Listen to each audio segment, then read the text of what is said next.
Hello everyone, कैसे हो आप सब। स्वागत है आप सभी का मेरे YouTube चैनल नील का फिजिक्स क्लासेज में।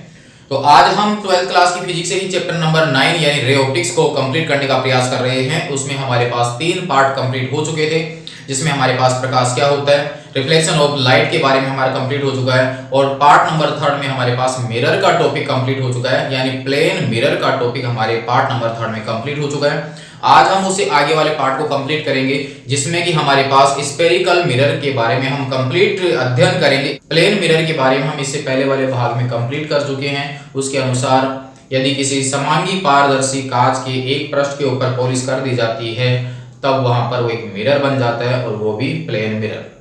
आज हमारे पास गोलीय दर्पण की बात होगी, तो प्लेन वहां पर सतह नहीं होगी। तो उसके अनुसार हम यहाँ पर ये देख सकते हैं कि माना कि हमारे पास कोई कांच का खोखला गोला है, कोई कांच का खोखला गोला है इस प्रकार का। अब यदि इस खोखले गोले के इस साइड से एक भाग को काट लिया जाता है, तब हमारे पास ये वाला हिस्सा अलग हो जाएगा, यानी हमारे पास ये वाला मैटर प्राप्त हो जाता है इस प्रकार से। अब यदि इस काटे हुए भाग के इस उभरे हुए भाग पर पॉलिश कर दी जाती है, यानी इस भाग पर जो उभरा हुआ है एक तरह से, या उठा हुआ जो भाग है, इस पृष्ठ के ऊपर पॉलिश कर दी जाती है, तो अब यहाँ पर जो अंदर धसा हुआ जो इसका ये भाग होगा, ये परावर्तक पृष्ठ का काम करेगा, यानी परावर्तन जो भी होगा वो इस सतह से होगा, न कि इस सतह से। क्योंकि इस साइड से अगर हम किसी वस्तु को रखते हैं तो उसकी कोई भी इमेज नहीं होगी, क्योंकि यहाँ पर उस किरण का परावर्तन ही नहीं होगा। क्योंकि अपारदर्शी पदार्थ जब सामने होगा तो वहां तो प्रकाश आगे बढ़ेगा ही नहीं। यहाँ पर परावर्तक पृष्ठ जो होगा वो धसा हुआ भाग होगा। अब यदि जो कटा हुआ भाग था वो मान लीजिए आपने इस साइड से काट लिया हो, या इसी को आप विपरीत कर सकते हैं। तो माना कि हमारे पास ये भाग इस प्रकार से ले लिया मैंने। अब यदि पॉलिश इसके धसे हुए भाग पर की जाती है, यानी अंदर वाले भाग पर पॉलिश कर दी जाती है, तो अब इस साइड में रखी हुई वस्तु का इधर से कोई इमेज प्राप्त नहीं होगा, यानी प्रतिबिंब प्राप्त नहीं होगा। और प्रतिबिंब क्या होता है, कितने प्रकार का होता है, इस सब के बारे में पार्ट नंबर 3 में हमने कंप्लीट कर लिया है। इसलिए इसके लगातार 3 पार्ट हो चुके हैं, उनको आप एक बार रिपीट जरूर कर लीजिए। हमारे पास इस साइड में यदि कोई वस्तु होगी तो वो वस्तु से किरण यहाँ पर जाएगी, वहां से वापस लौटेगी। तो इसका मतलब ये हुआ कि इसमें ये उभरा हुआ जो भाग होगा यहाँ पर परावर्तक पृष्ठ की तरह कार्य करेगा। तो दोनों भागों से हमारे को ये स्पष्ट हो रहा है कि यदि एक समांगी पारदर्शी कांच का खोखला गोला है, तो हमारे पास इस खोखले कांच के गोले से कोई भाग काटा हुआ है, और उस काटे हुए भाग के एक पृष्ठ के ऊपर यदि पॉलिश कर दी जाती है, तब इस प्रकार से जो मिरर प्राप्त होगा वह मिरर ही गोलीय दर्पण कहलाता है, क्योंकि ये किसी खोखले गोले से काटा हुआ भाग होता है। अब हमें यहाँ पर ये देखना है कि 2 प्रकार से हम इसके पॉलिश कर सकते हैं, 2 प्रकार के परावर्तक पृष्ठ मिल सकते हैं। एक धसा हुआ भाग परावर्तक का काम करेगा, जबकि एक उभरा हुआ भाग परावर्तक पृष्ठ की तरह काम करेगा।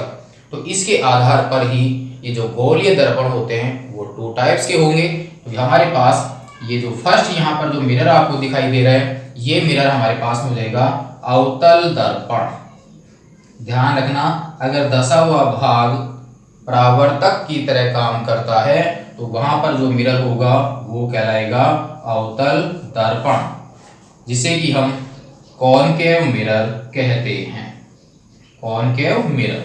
और यदि उभरा हुआ भाग परावर्तक पृष्ठ की तरह काम करता है, जबकि उसके धसे हुए भाग में यानी अंदर दबे हुए भाग में इस प्रकार से हो, तो इस साइड में पॉलिश की हुई है, तो ये उभरा हुआ जो भाग है वो परावर्तक पृष्ठ की तरह काम करे, तो यहाँ पर ये जो मिरर होगा वो होगा उत्तल दर्पण।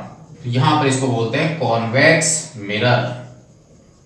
तो अब आपको ये क्लियर हो चुका होगा कि गोलीय दर्पण क्या होता है। उसके अनुसार हमारे पास इसकी परिभाषा हम ये दे सकते हैं कि किसी समांगी पारदर्शी कांच के खोखले गोले के कटे हुए भाग पर यदि एक तरफ पॉलिश कर दी जाती है, तो इस प्रकार से प्राप्त होने वाला जो मिरर होगा वो मिरर कहलाएगा गोलीय दर्पण। गोलीय दर्पण 2 प्रकार के होते हैं। फर्स्ट हमारे पास में कॉनकेव मिरर, जिसके अनुसार यदि उभरे हुए भाग पर पॉलिश कर दी जाती है, जबकि उसका धसा हुआ भाग परावर्तक पृष्ठ की तरह काम करता है, तो वो मिरर कहलाता है कॉनकेव मिरर। नेक्स्ट हम देख लेते हैं उत्तल दर्पण यानी कॉन्वेक्स मिरर।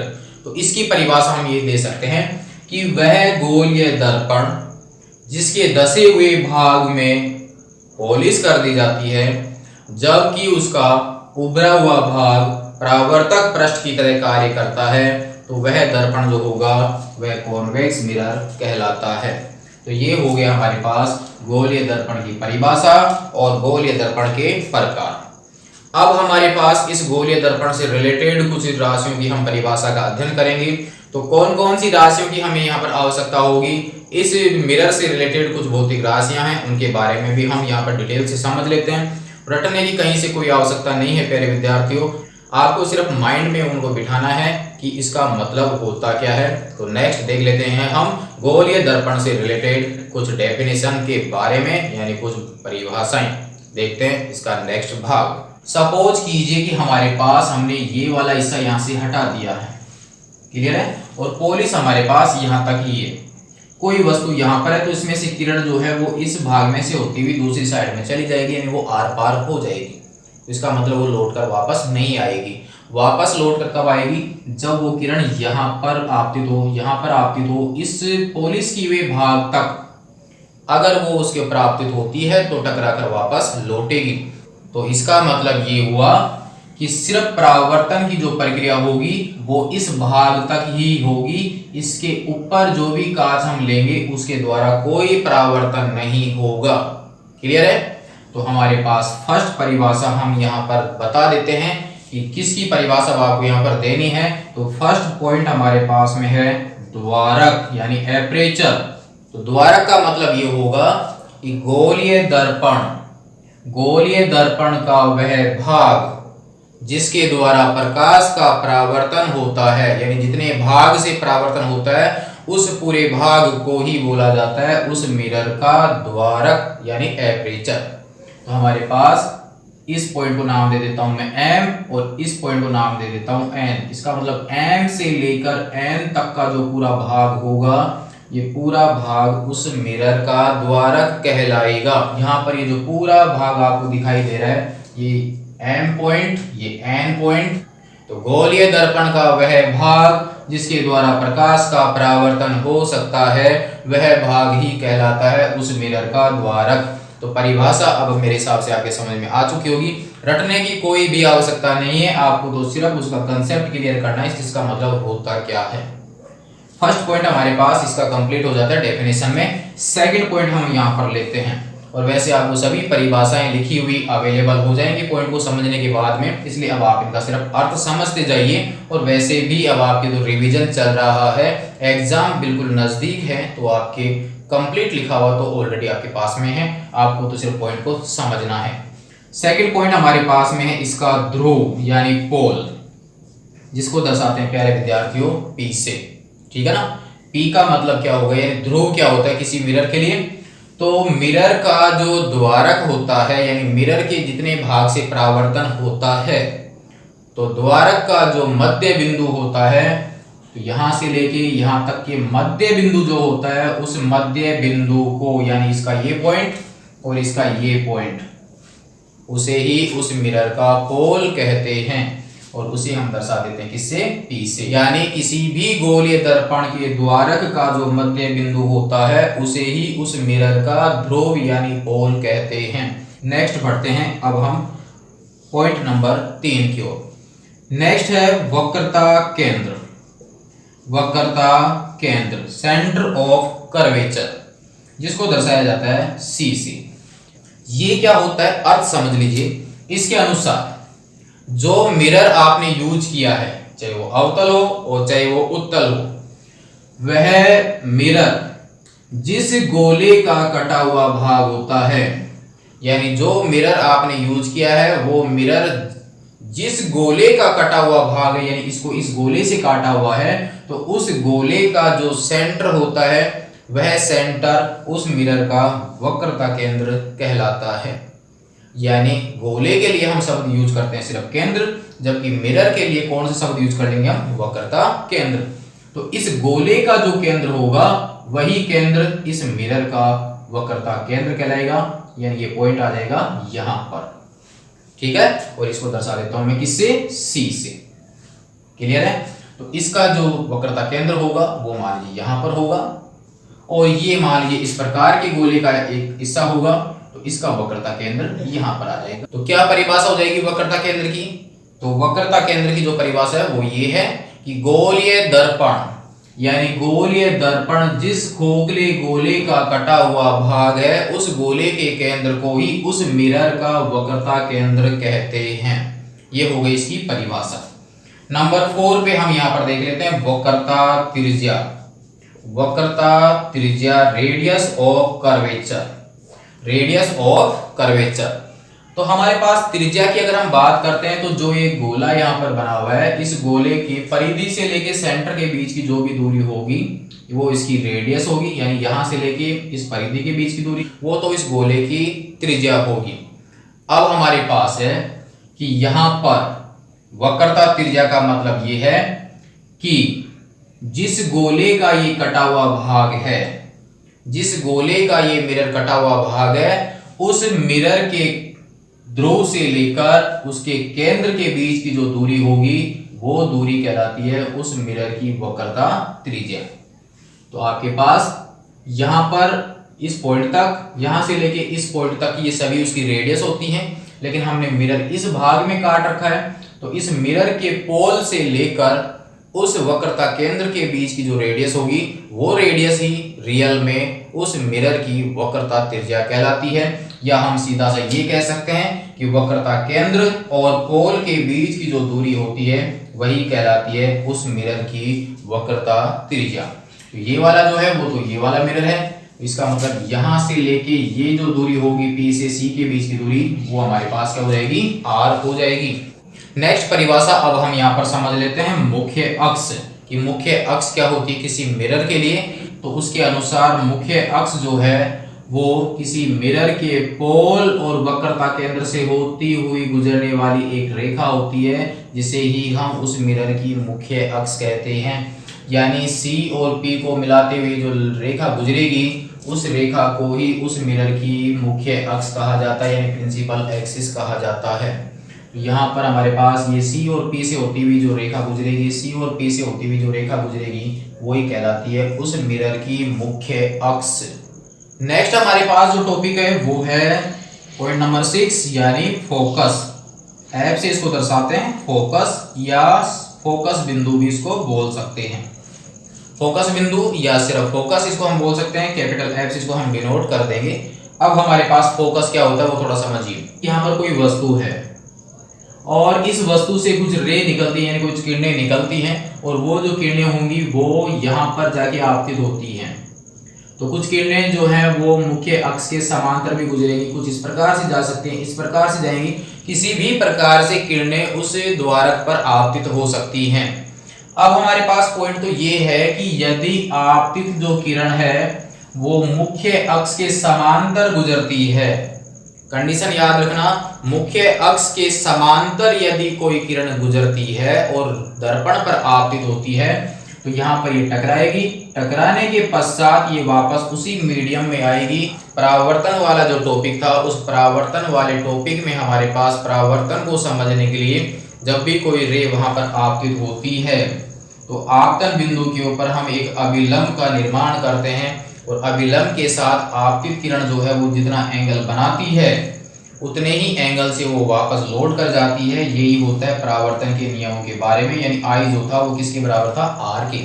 यदि कोई किरण जो है इस अभिलंब के ऊपर ही आती है तो वो वापस अभिलंब की ओर ही गुजर जाती है, यानी अभिलंब से आएगी और अभिलंब से ही लौट जाएगी। तो अब हमारे पास जब ये रे यहाँ पर आपतित हुई है तो हमारे पास पहला काम यही होता है कि वहां पर आपको एक अभिलंब का निर्माण करना है। तो अब आप यहाँ पर थोड़ा ध्यान देना कि ये पृष्ठ जो है वो इस प्रकार से है। अगर इस प्रकार से समतल होगा तो इसका अभिलंब इस प्रकार से होगा, और यदि आपके मिरर जो है वो इस प्रकार से घूम चुका है तो आपके अभिलंब जो है वो नीचे की ओर आएगा, यानी अभिलंब इस प्रकार से आएगा इस ओर। तो जब आपके अभिलंब इस ओर आएगा तो ये भी अब आप ध्यान दे लीजिए कि मिरर के द्वारक पर जब भी कोई किरण आपतित होगी तो आपतन बिंदु से जो अभिलंब गुजरेगा वो अभिलंब हमेशा C से होकर गुजरता है। तो ये ध्यान रखना, आप हमेशा कि इस द्वारा के किसी भी पॉइंट के ऊपर किरण आपतित हो तो वहां से अभिलंब जो है वो हमेशा उसके वक्रता केंद्र से ही गुजरता है। तो अब आप यहाँ पर ध्यान दीजिए कि यहाँ पर ये जो कोण होगा वो तो होगा हमारे पास आपतन कोण, और अभिलंब जो है आपतित किरण और परावर्तित किरण के मध्य आ जाता है, जो कि परावर्तन में बिल्कुल अच्छी तरीके से समझाया हुआ है, यानी पार्ट नंबर 2 जो है उसको आप जरूर देख लीजिए। तो यहाँ से परावर्तित किरण जो होगी वो इस प्रकार से लौट जाएगी। तो परावर्तित किरण ये है, आपतित किरण ये है, और हम बात कर रहे हैं फिलहाल फोकस को समझने की। तो फोकस को समझने के लिए हम बात कर रहे हैं स्पेशल मुख्य अक्ष के समांतर किरण आपतित हो। बाकी वो मुख्य अक्ष के बिना समांतर की भी गुजर सकती है, लेकिन अभिलंब तो हमेशा सी से ही गुजरेगा। तो आप यहाँ पर ध्यान दीजिए, ये कोण बन जाएगा आर। तो परावर्तित किरण मुख्य अक्ष के जिस बिंदु से गुजरती है उस बिंदु को ही उस मिरर का फोकस बिंदु कहते हैं। क्लियर है प्यारे विद्यार्थियों कि जब कोई आपतित किरण मुख्य अक्ष से समांतर जाती है तो टकराने के पश्चात वो वापस लौटेगी और मुख्य अक्ष को काटती हुई गुजर जाएगी।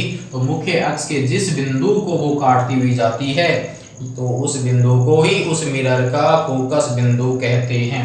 यानी इस प्रकार से ये कोई किरण यहाँ पर आपतित होती है, यहाँ से टकराएगी, यहाँ पर वापस लौटेगी, तो इस पॉइंट को बोला जाएगा उस मिरर का फोकस बिंदु। और अभिलंब जो है वो हमेशा सी से गुजरता है। प्यारे विद्यार्थियों ध्यान रखना, तो सी से लेकर पी के बीच की जो दूरी होती है, सी से लेकर पी के बीच की जो दूरी होती है उसको तो हम दर्शाते हैं कैपिटल आर से, जिसे हम कहते हैं उसकी वक्रता त्रिज्या। अब नेक्स्ट हमारे पास में है कि ये फोकस बिंदु जो है वो इस पी से कुछ दूरी पर है। तो इस फोकस बिंदु से इस पोल के बीच की जो दूरी होती है, यानी सी से लेकर पी के बीच की जो दूरी होती है उसको तो दर्शाते हैं हम कैपिटल आर से, जिसे बोला जाता है रेडियस ऑफ कर्वेचर। और फोकस बिंदु से पोल के बीच की जो दूरी होती है उसको बोला जाता है उस मिरर की फोकल लेंथ, यानी फोकस दूरी। तो नेक्स्ट हमारे पास में परिभाषा हम दे सकते हैं फोकस दूरी की। फोकस बिंदु होता है और फोकस बिंदु से ध्रुव के बीच की जो दूरी होती है उसको फोकस दूरी या फोकल लेंथ बोलते हैं, और उसको दर्शाया जाता है स्मॉल एफ से। तो एफ से पी के बीच की जो दूरी होती है वो कहलाएगी उस मिरर की फोकल लेंथ, यानी फोकस दूरी। तो यहाँ से लेके यहाँ तक की दूरी स्मॉल एफ और सी से लेके पी के बीच की दूरी कैपिटल आर। अब मेरे हिसाब से आपको फोकल लेंथ और फोकस बिंदु के बारे में क्लियर हो चुका होगा कि जब कोई समांतर किरण मिरर पर आपतित होती है तो परावर्तन के पश्चात मुख्य अक्ष के जिस बिंदु से गुजरती है उस बिंदु को उसका फोकस बिंदु कहते हैं। फोकस बिंदु से ध्रुव के बीच की जो दूरी है उसे उस मिरर की फोकस दूरी कहते हैं। आप यहाँ पर ध्यान दीजिए प्यारे विद्यार्थियों, इस मिरर के लिए देखिए मुख्य अक्ष के समांतर जा रही है, तो जब आप ये यहाँ पर टकराएगी तो इसका अभिलंब इस प्रकार से बनता है, क्योंकि यहाँ पर देखिए पृष्ठ इस प्रकार से झुका हुआ है और परावर्तन की घटना में बिल्कुल अच्छी तरीके से समझाया हुआ है। आपके पास ये आपके पृष्ठ है, यहाँ पर हमारे पास अभिलंब इस प्रकार से होगा बिल्कुल 90 डिग्री पे, और अब आपके पास ये जो सरफेस है वो इस प्रकार से मूव कर रहे हैं तो अभिलंब भी ऊपर की ओर चला जाएगा और इस प्रकार से गुजरेगा। तो किसी भी पॉइंट पर होगा तो कहाँ से आता हुआ प्रतीत होगा, सी से। और अब आपके पास ये कोण होगा आई, तो परावर्तित किरण इस प्रकार लौटेगी, जो ऐसा लगेगा कि कहाँ से आ रही हो, फोकस बिंदु से। तो आपतित किरण मुख्य अक्ष के समांतर है तो वो फोकस बिंदु से आती हुई प्रतीत होगी, क्योंकि हम तो यहाँ से इसको देखेंगे तो हमारे को लगेगा कि ये इस बिंदु से आ रही है। तो उत्तल दर्पण में मुख्य अक्ष के समांतर यदि कोई रे आपतित होती है तो परावर्तन के पश्चात वो मुख्य अक्ष के जिस बिंदु से आती हुई प्रतीत होती है उस बिंदु को उस मिरर का फोकस बिंदु कहते हैं। और फोकस बिंदु से पी के बीच की जो दूरी होती है उसे उसकी फोकस दूरी कहते हैं, और सी से लेकर पी के बीच की जो दूरी है उसे कैपिटल आर से हम डिनोट करते हैं। तो ये हो गया हमारे पास उत्तल दर्पण के लिए, ये हो गया हमारे पास अवतल दर्पण के लिए। तो ये 6 परिभाषाएं हमारी कंप्लीट हो जाती हैं।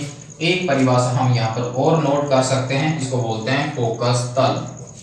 फोकस तल का मतलब ये होता है कि ये जो मिरर आपने इस गोले में से काटा है तो यहाँ फोकस से गुजरता हुआ जो तल होगा, यानी ये वाला तल, फोकस से गुजरता हुआ जो तल होगा उस तल को उस मिरर का फोकस तल कहते हैं। यानी जिस गोले से इसको काटा गया इस प्रकार से, तो यहाँ पर ये जो तल बनेगा एक तरह से हथेली वाला जो तल है वो गुजरना कहाँ से चाहिए, फोकस बिंदु से। तो फोकस बिंदु से गुजरता हुआ एक ऊर्ध्वाधर तल जो होगा वह उस मिरर का फोकस तल कहलाता है। तो ये हो गई हमारे पास कुछ परिभाषाएं जिसके अनुसार अब आपको क्लियर हो चुका होगा। फर्स्ट परिभाषा द्वारक, उसके अनुसार क्या था कि गोलीय दर्पण का वह भाग जिसके द्वारा प्रकाश का परावर्तन होता है, क्लियर। सेकंड परिभाषा थी हमारे पास पोल की। पोल की परिभाषा ये है कि द्वारक का जो मध्य बिंदु होता है उसे उसका पोल कहते हैं। थर्ड परिभाषा हमारे पास में थी सेंटर ऑफ कर्वेचर, यानी वक्रता केंद्र। वक्रता केंद्र का मतलब यह है कि गोलीय दर्पण जिस खोखले गोले का भाग होता है उस खोखले गोले का जो सेंटर होता है वही केंद्र उस मिरर का वक्रता केंद्र कहलाता है। नेक्स्ट परिभाषा हमारे पास में रेडियस ऑफ कर्वेचर की, यानी वक्रता त्रिज्या की, जिसे हम कैपिटल आर से दर्शाते हैं। उसके अनुसार ये है कि वक्रता केंद्र और मिरर के पोल के बीच की जो दूरी होती है उसे उस मिरर की वक्रता त्रिज्या कहते हैं। नेक्स्ट परिभाषा जो हमारे पास थी वो थी मुख्य अक्ष की, यानी प्रिंसिपल एक्सिस की। उसके अनुसार ये है कि कोई एक ऐसी रेखा जो कि किसी मिरर के वक्रता केंद्र से और P से होकर गुजरती है, यानी C और P से होकर गुजरने वाली जो रेखा होगी उसे ही हम उस मिरर की मुख्य अक्ष कहते हैं। नेक्स्ट हमारे पास में है फोकस बिंदु। फोकस बिंदु का मतलब हमारे पास में यह है कि जब कोई आपतित किरण मुख्य अक्ष के समांतर जाती है तो परावर्तन के पश्चात वो मुख्य अक्ष के जिस बिंदु से गुजरती है अवतल दर्पण के लिए तथा उत्तल दर्पण के लिए जिस बिंदु से आती हुई प्रतीत होती है उसे उस मिरर का फोकस बिंदु कहते हैं। और फोकस बिंदु से पोल के बीच की दूरी, फोकस बिंदु से पोल के बीच की जो दूरी होती है उसे उस मिरर की फोकस दूरी कहते हैं, जिसे स्मॉल f से दर्शाते हैं। नेक्स्ट हमारे पास में आ जाता है फोकस तल। फोकस तल का मतलब ये है कि फोकस बिंदु से गुजरता हुआ कोई एक ऊर्ध्वाधर तल जिसे कि हम उस मिरर का फोकस तल कहते हैं। ये थी हमारे पास कुछ मेन 7 परिभाषाएं जो कि किसी गोलीय दर्पण से रिलेटेड थी। नेक्स्ट भाग में हम इसे देखते हैं कि गोलीय दर्पण के द्वारा प्रतिबिंब निर्माण किस प्रकार से होगा, उनके लिए क्या कंडीशन होंगी। तो नेक्स्ट बढ़ते हैं इससे आगे प्रतिबिंब के निर्माण के लिए। तो नेक्स्ट हमारे पास जो टॉपिक है वो है गोलीय दर्पणों से प्रतिबिंब का निर्माण किस प्रकार से होगा, उसके लिए क्या क्या कंडीशन होंगी कि कोई रे जो है वो अगर किसी प्रकार से संचरित होती है तो परावर्तन के पश्चात वो किस ओर से लौटती है, इन सब के बारे में हम यहाँ पर जानेंगे। और कोई भी 2 रे का उपयोग करके हम किसी भी बिंब या ऑब्जेक्ट का प्रतिबिंब प्राप्त कर सकते हैं। तो फर्स्ट हम यहाँ पर देख लेते हैं कि हमारे पास दोनों मिरर हम यहाँ पर अवेलेबल करते हैं। फर्स्ट हमारे पास यहाँ पर जो मिरर है वो मान लीजिए ये वाला है और एक मिरर जो है वो हमारे पास यहाँ पर है। अभी फिलहाल हमारे पास ये कांच का एक पारदर्शी टुकड़ा है। अब इसकी यहाँ पर इस सतह के ऊपर पॉलिश कर दी जाती है, यानी इसके उभरे हुए भाग पर तो कौन सा मिरर बन चुका है आप यहाँ पर बता सकते हैं। और यदि इसके धसे हुए भाग पर पॉलिश है तो अब आपको क्लियर हो चुका होगा कि ये कौन सा मिरर है। यानी इस साइड में हम ले रहे हैं उत्तल दर्पण, जबकि इस साइड में ले रहे हैं हम कॉनकेव मिरर यानी अवतल दर्पण। क्लियर है। तो फर्स्ट कंडीशन अब हमारे पास में ये है, तो ये हमारे पास इसका द्वारक, ये हमारे पास इसका द्वारक है। इसको मैं दर्शा देता हूं M और N से, यहाँ पर M और N से। ये हो जाएगा इसका पोल यानी P, ये हो जाएगा इसका पोल मध्य बिंदु P।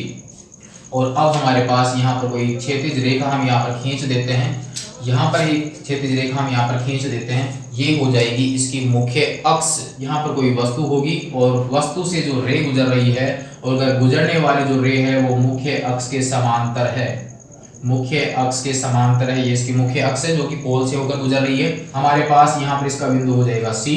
इसी प्रकार से ये जो मिरर है वो इस साइड वाले गोले का एक हिस्सा होगा, तो ये इसका वक्रता केंद्र हो जाएगा। तो ये हमारे पास P और C के बीच की जो दूरी है वो हमारे पास में कौन सी होगी, वक्रता त्रिज्या होगी। तो अब हमारे पास इस मिरर के ऊपर भी हम एक आपतित किरण जो है वो मुख्य अक्ष के समांतर गुजार देते हैं।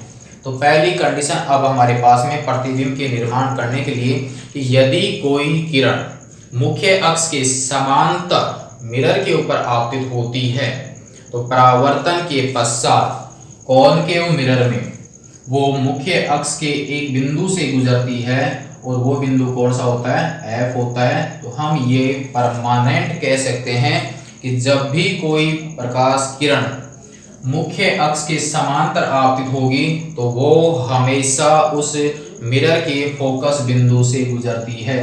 तो समांतर जाने वाली लाइन को आप जो गुजारोगे वो कहाँ से गुजारोगे, उसके फोकस बिंदु से। कौन से दर्पण के लिए, कॉनकेव मिरर के लिए। यहाँ पर हमारे पास समांतर किरण आपतित होती है, तो परावर्तन के पश्चात ये जो किरण यहाँ से लौटेगी तो ये किरण उसके फोकस से आती हुई प्रतीत होगी। ये ध्यान रखना, समांतर किरण जो जाएगी मुख्य अक्ष के वो उत्तल दर्पण के लिए फोकस से आती हुई प्रतीत होगी, जबकि अवतल दर्पण के लिए मुख्य अक्ष से गुजरती है। यानी अवतल दर्पण में रियल में मुख्य अक्ष से गुजरती है, जबकि उत्तल दर्पण में वो मुख्य अक्ष से आती हुई प्रतीत होती है। ये हमारे पास प्रतिबिंब निर्माण के लिए पहली कंडीशन हो जाती है। सेकंड पॉइंट के अनुसार ये हमारे पास में कॉनकेव मिरर है, ये इसकी मुख्य अक्ष है। अब हमारे पास ये इसका वक्रता केंद्र, ये इसका हो गया पोल। सेकंड कंडीशन ये है कि यदि कोई प्रकाश किरण उसके वक्रता केंद्र से होकर जाती है और आपतित होती है, रे जो है अभी समांतर गई थी तो कहाँ से गुजरेगी, वो फोकस से गुजरेगी। अब यदि कोई प्रकाश किरण उसके वक्रता केंद्र से होकर जाती है तो ध्यान रखना मिरर के किसी भी पॉइंट पर जो अभिलंब होता है, जो कि अभी आपको समझाया था, उसका अभिलंब हमेशा सी से गुजरता है। तो इसका मतलब ये आने वाली जो किरण है वो इस आपतन बिंदु पर बनाए गए अभिलंब के ऊपर ही आ रही है, और अभिलंब से आने वाली किरण हमेशा अभिलंब पर ही लौटती है, क्योंकि अभिलंब के साथ आने वाली किरण 0 डिग्री का कोण बनाती है। तो परावर्तन के नियम के अनुसार परावर्तित किरण भी परावर्तन कोण कितना बनाएगी, 0 डिग्री। तो आएगी भी इसी रास्ते से और लौटेगी भी इसी रास्ते से। ये हो गया इसका सेकंड नियम। सेकंड बात कर लेते हैं हम उत्तल दर्पण के लिए। यहाँ से हमारे पास ये हो गया इसका सी बिंदु, ये हो गया इसका पी बिंदु। तो यदि हमारे पास सी की ओर जाती हुई कोई रे प्रतीत होती है, ये इसका अभिलंब, तो सी की ओर अगर जाती है तो सी से ही आती हुई प्रतीत होती है। ये हो गया हमारे पास इसका दूसरी कंडीशन कंप्लीट।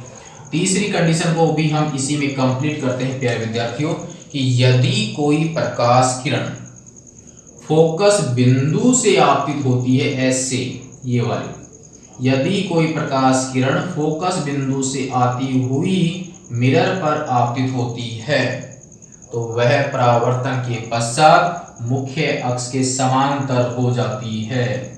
मुख्य अक्ष के समांतर हो जाती है। समांतर जाती है तो फोकस से गुजरती है, फोकस से जाती है तो मुख्य अक्ष के समांतर हो जाती है। दोनों का उल्टा कॉम्बिनेशन है। यहाँ पर हमारे पास फोकस के ऊपर आपतित होती है, जैसे मान लीजिए इस प्रकार से दर्शाऊं, फोकस के ऊपर जा रही है तो मुख्य अक्ष की क्या हो जाएगी, समांतर हो जाएगी। यदि वो फोकस की ओर जाती हुई प्रतीत होती है तो मुख्य अक्ष के समांतर वापस लौटती है। ये हो जाता है हमारे पास इसका थर्ड कंडीशन प्रतिबिंब निर्माण के लिए। क्लियर है। नेक्स्ट बढ़ते हैं अब हम इससे आगे फोर्थ नंबर की रे के बारे में। उसके अनुसार यहाँ पर अब हम इनको थोड़ा सा कंप्लीट हटा देते हैं, जिसके अनुसार थोड़ा हम समझ सकें कि इसके अनुसार क्या घटना होगी।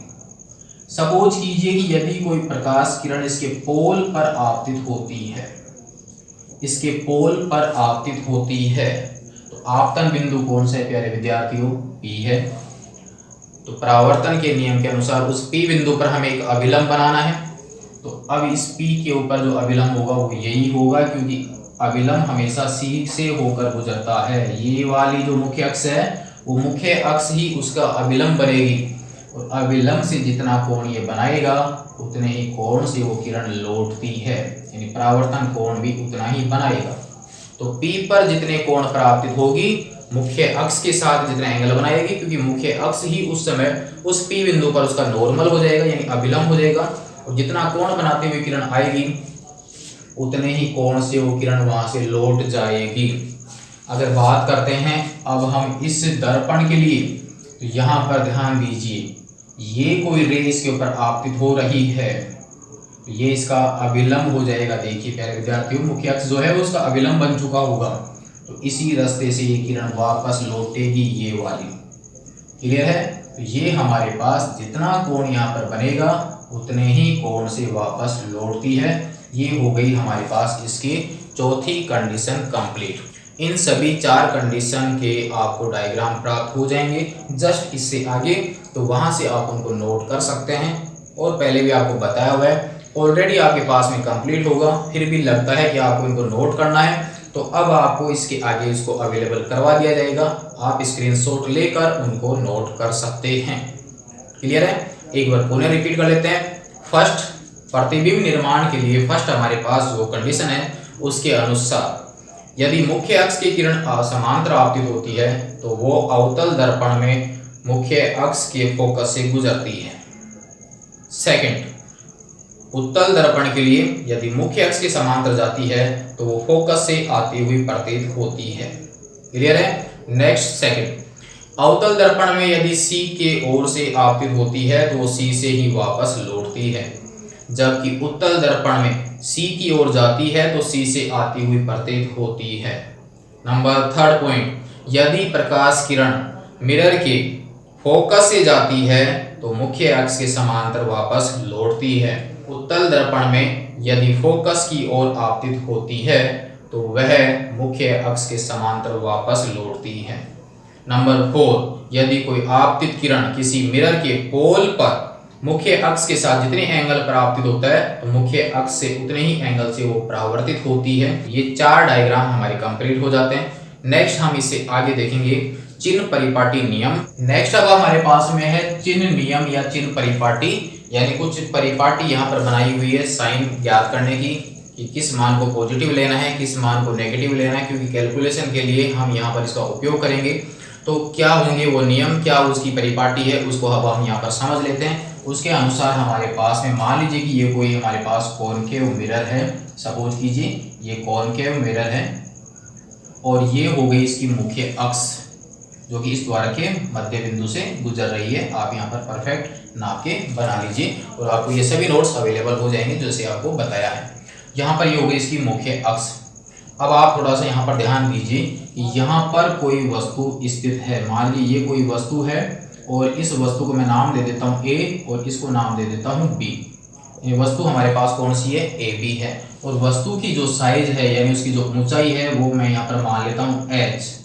तो यहाँ पर वस्तु की साइज को यानी ऑब्जेक्ट या बिंब की साइज को हम H से डिनोट कर लेते हैं। तो अब हमारे पास यहाँ से कोई रे आपतित होंगी इस साइड में, जो इस प्रकार से भी जा सकती हैं, इस प्रकार से भी जा सकते हैं, इस प्रकार से भी जा सकती हैं। इस द्वारक के ऊपर वो रे आपतित होंगी। तो पहला टॉपिक तो हम यहाँ पर अपनी सुविधा के लिए करते हैं कि जो भी बिंब या वस्तु या ऑब्जेक्ट लेते हैं उसको हमेशा कोशिश करते हैं कि मिरर के बाईं ओर ही रखते हैं। तो ये हमारे पास बाईं ओर हो जाता है। सेम हम यहाँ पर उत्तल दर्पण के लिए भी देख सकते हैं। ये इसका पोल हो जाएगा, ये इसका पोल हो जाएगा, ये इसकी मुख्य अक्ष हो जाएगी। यहाँ पर ये जो वस्तु है वो यहाँ पर स्थित है A और B, ये इसकी हाइट यानी इसकी साइज H। तो मिरर के बाईं तरफ हम इसको रखते हैं क्योंकि परावर्तक पृष्ठ इसका उभरा हुआ है, जबकि इसका परावर्तक पृष्ठ जो है वो धंसा हुआ है। काफ़ी बार हम यहाँ पर कॉनकेव और कॉन्वेक्स का ही उच्चारण करते हैं, तब हमारे कन्फ्यूज हो जाता है कि कॉनकेव का मतलब अवतल होता है या उत्तल होता है। तो प्यारे विद्यार्थियों, उससे बचने का सबसे अच्छा जो तरीका है वो आप यहाँ पर यूज कर सकते हैं कि हमारे पास हिंदी में लिखा हुआ है अवतल और यहाँ पर लिखा हुआ है उत्तल, जो हम यहाँ पर याद करने के लिए यूज कर सकते हैं। यहाँ पर हमारे पास में आ जाता है कॉनकेव और यहाँ पर हो जाता है कॉन्वेक्स। तो आपके पास में यहाँ पर अवतल को कॉनकेव और उत्तल को कॉन्वेक्स बोलते हैं। इसके अनुसार आप देखिए यहाँ पर जो अवतल शब्द लिखा हुआ है उस अवतल शब्द में 4 वर्णों का उपयोग किया गया है, 1 2 3 4, जबकि इसमें हमारे पास में 3 पूरे वर्ण है और एक आधा तय हो आता है, यानी इसमें वर्णों की संख्या कम है और इसमें वर्णों की संख्या ज्यादा है। तो सेम ऐसा ही प्रोसेस इसमें भी है कि इसमें आपके पास में अल्फाबेट ज़्यादा है जबकि इसमें अल्फाबेट आपके कम है, यानी कम के लिए कम वाली मीनिंग और ज़्यादा के लिए ज़्यादा वाली मीनिंग आप यूज कर सकते हैं। तो अब आप यहाँ पर कभी भी नहीं भूलेंगे कि कौन से दर्पण को अंग्रेजी में क्या बोला जाता है। बड़े शब्द के लिए बड़ा शब्द और छोटे शब्द के लिए छोटा शब्द, क्योंकि हमारे को कॉनकेव और कॉन्वेक्स याद रहता है, लेकिन कन्फ्यूज हो जाते हैं कि इसका अर्थ ये था या इसका अर्थ ये था, कौन सा किसका अर्थ था। कंफ्यूजन दूर, बड़े शब्द के लिए बड़ी मीनिंग, छोटे शब्द के लिए छोटी मीनिंग, समस्या आपकी खत्म। ठीक है ना, 4 वर्ड 7 वर्ड, यहाँ पर 3.5 है एक तरह से, और यहाँ पर आपके 6 ही शब्द हैं, छोटे के लिए छोटा और बड़े के लिए बड़ा, आपकी समस्या का समाधान। बढ़ते हैं नेक्स्ट। यहाँ पर ये जो वस्तु है AB, ये इस पोल से कुछ दूरी पर स्थित है। तो पहला फर्स्ट तो हमारे पास में यही होता है कि वस्तु को हम बाईं ओर स्थित रखते हैं। सेकंड हमारे पास में ये है कि मिरर से जो दूरियों का मापन किया जाएगा, यानी जो दूरियां नापी जाएंगी, वो दूरियां हमेशा उसके पोल से नापी जाती हैं, यानी स्टार्ट किया जाता है P बिंदु से। यहाँ से हम इसको स्टार्ट करेंगे, तो दूरियों का जो मापन होगा वो हमेशा कहाँ से किया जाएगा, पोल से किया जाएगा। नेक्स्ट अब हमारे पास यहाँ पे जो वस्तु है, तो इससे जो किरण निकलेंगी वो इस साइड में चलेंगी, यहाँ से जो किरण निकलेंगी वो इस साइड में चल के इसके ऊपर आपतित होती हैं। तो ये आपतित किरण की दिशा हो गई लेफ्ट से राइट की ओर, फिलहाल लेफ्ट से राइट की ओर ये किरणें आपतित हैं। तो हमारे पास आपतित की जो दिशा है वो इस तरफ होगी, हमारे पास आपतित की जो दिशा है वो इस प्रकार से होगी। तो अब हमारे को यहाँ पर ये बताना है कि ये जो बिंब यहाँ पर रखा हुआ है वो इस पोल से कितनी दूरी पर है, यानी P से लेकर इसके बीच की दूरी कितनी है। और बिंब जब भी होता है, यानी वस्तु जितनी दूर रखी हुई होती है उसे बिंब की दूरी कहते हैं, और उसे दर्शाया जाता है U से। जब उन किरणों के मिलने से प्रतिबिंब बनता है, तो प्रतिबिंब के लिए आपने यहाँ पर इससे पहले वाले भाग में देखा भी है कि जब किरणें वास्तव में मिलती हैं, पर्दे पर प्राप्त कर सकते हैं, तो वहां पर उसकी इमेज बनेगी वास्तविक, रियल। जबकि यदि पर्दे पर प्राप्त नहीं किया जा सकता और किरण वास्तव में मिलती नहीं है, बल्कि उनको पीछे बढ़ाकर मिलाया जाता है, तो वहां पर प्रतिबिंब बनता है हमेशा आभासी। वहां पर उस प्रतिबिंब की पोल से जो दूरी होती है उसे दर्शाया जाता है V से। वस्तु जहां पर स्थित है, तो पोल से उस वस्तु के बीच की जो दूरी होती है उसे दर्शाया जाता है U से। वक्रता त्रिज्या को दर्शाया जाता है R से। फोकस दूरी को दर्शाया जाता है स्मॉल f से। बिंब की जो साइज है उसे दर्शाया जाता है h से। क्लियर है। और हमारे पास जो इमेज बनेगी उस इमेज को हम यहाँ पर दर्शा देंगे h डैश से। तो ये कुछ पॉइंट हमारे पास में। तो अब हमें ये देखना है कि इन सब के मान धनात्मक किसके लिए होंगे और ऋणात्मक किसके लिए होंगे, यानी कौन से दर्पण के लिए इनके मान पॉजिटिव होंगे और कौन से दर्पण के लिए इनके मान नेगेटिव होंगे। ये सब जानेंगे हम इस चिन्ह परिपाटी नियम के अनुसार। तो फर्स्ट पॉइंट हमारे पास में आ जाता है कि सर्वप्रथम तो आप वस्तु को मिरर के बाईं ओर रखिए। सेकंड हमारे पास ये आ जाता है कि दूरियों का मापन जो है वो हमेशा आपको पोल से करना है। थर्ड हम यहाँ पर ये ध्यान दीजिए कि यदि आपतित किरण की दिशा में ही दूरियों का मापन किया जाता है, ध्यान देना, यदि आपतित किरण की दिशा में ही दूरियों का मापन किया जाता है तब उनकी दूरियां जो हैं वो पॉजिटिव ली जाती हैं, यानी धनात्मक ली जाएंगी अगर उसी दिशा में मापन किया जाता है तो। नंबर 4, यदि आपतित किरण की विपरीत दिशा में आप मापन करते हो तब उन दूरियों को लिया जाता है नेगेटिव में, यानी ऋणात्मक मान में लिया जाएगा।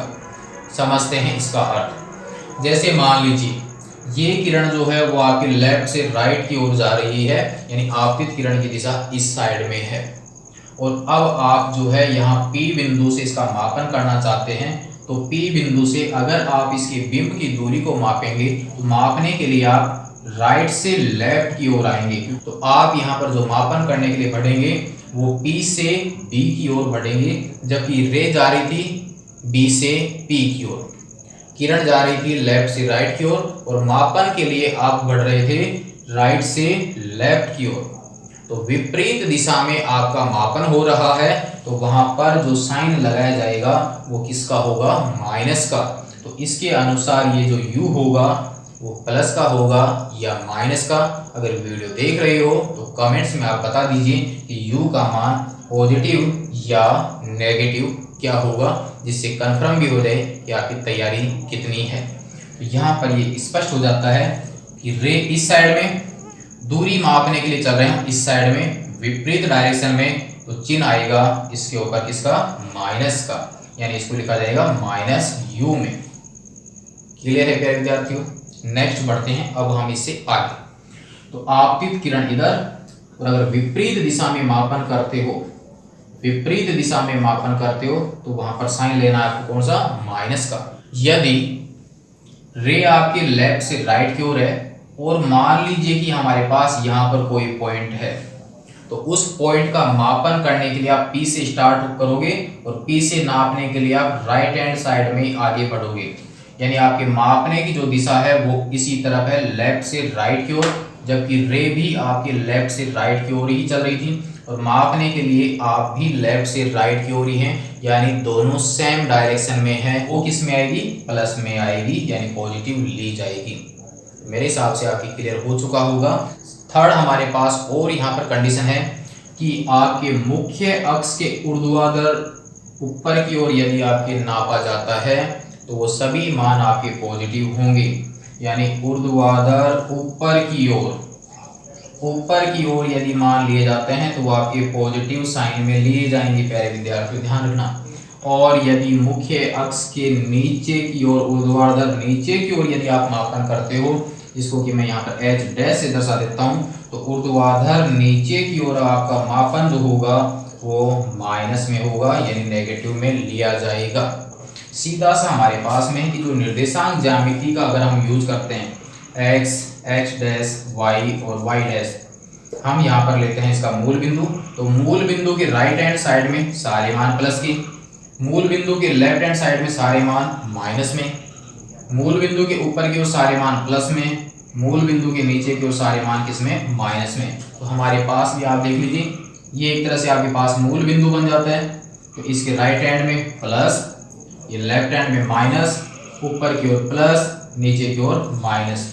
लेकिन ध्यान रखना, ये कंडीशन हम तभी लगा रहे हैं जब वस्तु को आपने बाईं ओर रखा है, तभी आप इसका शॉर्टकट यूज कर सकते हो। अन्यथा सही तो यही है, आपतित किरण की डायरेक्शन में पॉजिटिव, विपरीत दिशा में नेगेटिव, ऊपर की ओर पॉजिटिव, नीचे की ओर नेगेटिव। यदि आप इसको बाईं तरफ यूज करते हो वस्तु को, तब आप अपने निर्देशांक ज्यामिति के अनुसार राइट हैंड वाले प्लस, लेफ्ट हैंड वाले माइनस, अपर वाले आपके प्लस और डाउन वाले माइनस, इसके अनुसार आप इसको याद कर सकते हैं। आप यहाँ पर थोड़ा सा ध्यान दीजिए कि ये जो मिरर आपके पास में था वो इस साइड के गोले से कटा हुआ हिस्सा है, इसका वक्रता के अंदर यहाँ पर होगा, और इस P से लेकर C के बीच की जो दूरी है वो किसकी होगी, R से दर्शाएंगे। तो अब आपके पास रे जो है वो इस साइड में चल रही है। अगर आपको वक्रता त्रिज्या ज्ञात करनी है तो आप इस P से लेके यहाँ तक की दूरी ज्ञात करेंगे। तो आप लेफ्ट से राइट की ओर ही बढ़ रहे हैं, जबकि रे भी आपके लेफ्ट से राइट की ओर ही आ रही है, क्योंकि वस्तु यहाँ पर थी, रे इधर की ओर चलेगी क्योंकि परावर्तक पृष्ठ तो यहीं पर है।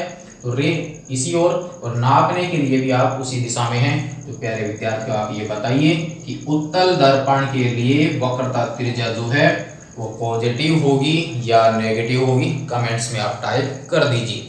इसी प्रकार से ये जो दर्पण हमारे पास में कॉनकेव मिरर, ये इस साइड वाले गोले का हिस्सा है, तो हमारे पास ये इसका C बिंदु होगा और ये इसका P बिंदु। जो मैं लाइन खींच रहा हूँ उसका ध्यान दीजिए, बाकी को छोड़ दीजिए। तो C और P के बीच की दूरी होगी R। रे इधर की ओर जा रही है और R को नापना चाहते हो तो P से आप बाईं ओर आओगे, तो R आपके बाईं ओर की साइड में।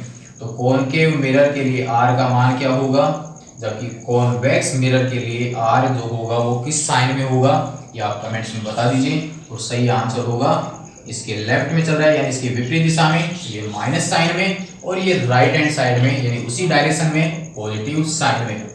तो इस प्रकार से हम इस चिन्ह परिपाटी नियम का उपयोग करके आगे हम ये बताएंगे F का मान पॉजिटिव होगा, R का मान पॉजिटिव होगा, नेगेटिव होगा, कैसे चिन्ह होंगे, इन सब के बारे में हम कंप्लीट अध्ययन करेंगे इससे जस्ट आगे वाले टॉपिक में। तो ये हो गया प्यारे विद्यार्थियों हमारे पास गोलीय दर्पण से रिलेटेड कुछ पॉइंट, जिसमें आज हमने जो कंप्लीट किया उसके अनुसार था कि गोलीय दर्पण क्या होता है, गोलीय दर्पण कितने प्रकार के होते हैं, गोलीय दर्पण से रिलेटेड कुछ परिभाषाओं के बारे में हमने समझा, गोलीय दर्पण से प्रतिबिंब के निर्माण के लिए कौन कौन सी कंडीशन हम यहाँ यूज कर सकते हैं, चिन्ह परिपाटी नियम को आज हमने बिल्कुल डिटेल से समझा। तो आज हमारे पास यहाँ तक ही टॉपिक कंप्लीट करते हैं।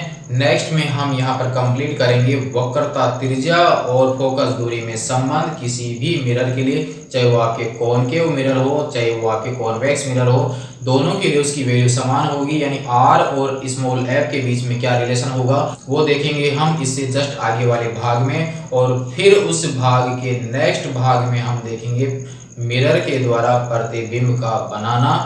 ठीक है प्यारे विद्यार्थियों, और यदि आपके टॉपिक कंप्लीट हो रहे हैं, लगता है कि आपके ये टॉपिक कंप्लीट हैं, तो अन्य दोस्तों को भी आप शेयर कर दीजिए ताकि उनको भी एग्जाम में प्रॉफिट हो सके।